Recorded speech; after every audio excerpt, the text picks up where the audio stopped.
L-istess Venice Commission qed tgħidulna biex il-liġi tkun effikaċi, biex il-liġi tkun effettiva, irid ikun hemm anti-deadlock mechanism. Illi tagħmel anti-deadlock mhux biex jintuża, però biex inti tagħmel liġi effettiva.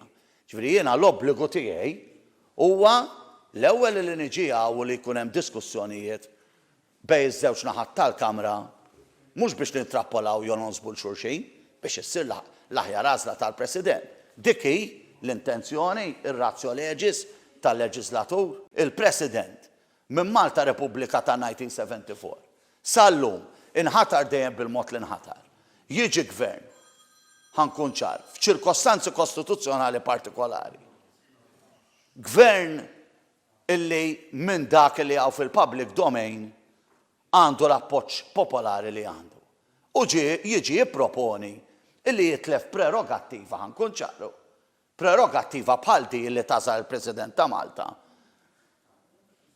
u taqsama mal-oppożizzjoni, jekk mhix breakthrough dik, jekk ma napprezzawx il-good intentions dir-riforma, ma naħsibx illi nkunu qed nagħmlu ġustizzja ma li qed ngħidu.